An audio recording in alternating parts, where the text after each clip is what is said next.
বিধানসভাৰ সেশনৰ পৰা সাসপেনশন কৰিছে আৰু পুলিচে সুচৰাই বাহিৰ কৰি দিছে। তাৰ কাৰণটো আছিল অসমৰ মুখ্যমন্ত্ৰীয়ে ইতিমধ্যে শেষ হৈ যোৱা এটা বিতৰ্কত নতুন এটা সেশন আৰম্ভ হোৱাৰ পাছত নতুন এটা বিজনেছ য'ত মোক দ্য কোৱালিটি এডুকেশ্যন বিলৰ ওপৰত বিলখন উত্থাপন কৰিবলৈ দিছিল অধ্যক্ষই। তাতে মাজতে মাতি অসমৰ মুখ্যমন্ত্ৰীয়ে সাংঘাতিক ধৰণৰ সাম্প্ৰদায়িক কথা কৈ আছে। মই মুখ্যমন্ত্ৰীক কৈছিলোঁ যে আপুনি অসমখন নিজে চোন জ্বলাব খুজিছে গৃহমন্ত্ৰী হৈ, আৰু মই কৈছিলোঁ যে এই অসম জ্বলোৱা কামবাৰটো নকৰিব। মই কৈছিলোঁ যে শিৱসাগৰত যে ২৭টা সংগঠনৰ ওপৰত আপোনালোকে এই যে জাননী দিছে, তেওঁলোকক মাতি লৈ গৈছে আৰু কৈছে যে তোমালোকে মাৰোৱাৰী মানুহক কিয় আঁঠু কঢ়াইছিলা। মই কৈছোঁ যে সেইদিনাচোন ৰণোজ পেগু তাতে আছিলে। গতিকে একেখন কাগজ ৰণোজ পেগুলেও যাব লাগে, একেখন কাগজ আমাৰ শিৱসাগৰ ডিচিলেও যাব লাগে, আৰু একেখন কাগজ আমাৰ শিৱসাগৰৰ SP-কো দিব লাগে। মই কৈছিলোঁ যে অসমৰ মুখ্যমন্ত্ৰীয়ে যি ধৰণে অসমত সাম্প্ৰদায়িক সংঘাত লগাব খুজিছে আৰু তেওঁৰ গোটেই বাহিনীক লগাই দিছে, মই কৈছিলোঁ যে ময়ূৰ বৰগোহাঁই শিৱসাগৰ জিলা বিজেপিৰ সভাপতি ময়ূৰ বৰগোহাঁয়ে তেওঁৰ এটা স্কিল ডেভেলপমেণ্ট প্ৰজেক্টত 10 কোটি টকাৰ প্ৰজেক্ট এটা গোৱালপাৰা আৰু বৰপেটাৰ পৰা শ্ৰমিক নিছিলে 13 জন। সেই 13 জনক ৰাতি মাৰপিট কৰি ময়ূৰ বৰগোহাঁয়ে 15 লাখ টকা দিবলৈ বাকী আছিলে।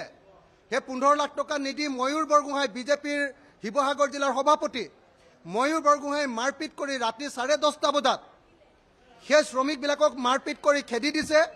আৰু শ্ৰমিকবিলাকক মাৰপিট কৰোঁতে সদৌ অসম ছাত্ৰ সন্থা জিন্দাবাদ, আছু জিন্দাবাদ, আটাছু জিন্দাবাদ আৰু লাচি থানা জিন্দাবাদ বুলি চিঞৰি ময়ূৰ বৰগোহাঁয়ে এটা গোটেই উজনি নামনিৰ মাজত এটা সংঘৰ্ষ লগাব খুজিছে।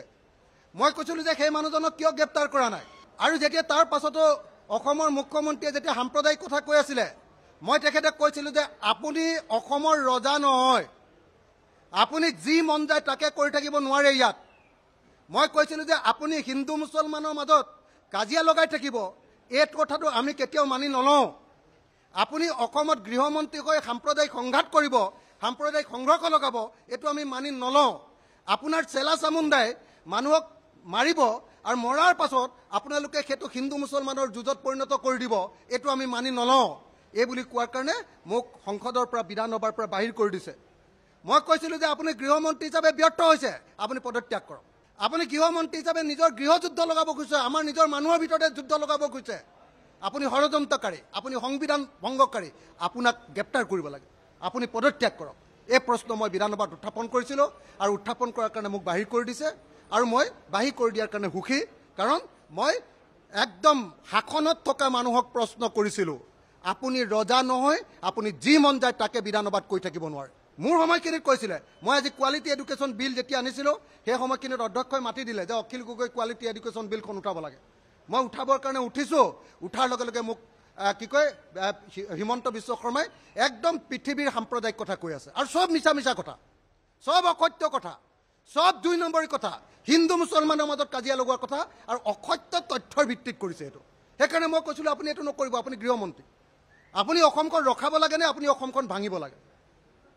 আপুনি ৰজা কিন্তু নহয়। মই কৈছিলোঁ হিমন্ত বিশ্বক চকু আঙুলি একদম চকু দেখুৱাই, ৰঙা চকু দেখুৱাই হাত দাঙি কৈছিলোঁ যে আপুনি অসমৰ ৰজা নহয়, আপুনি যি মন যায় তাকে কৰিব নোৱাৰে বিধানসভাত, আৰু সেইকাৰণে মোক এক্সপেল কৰি দিলে।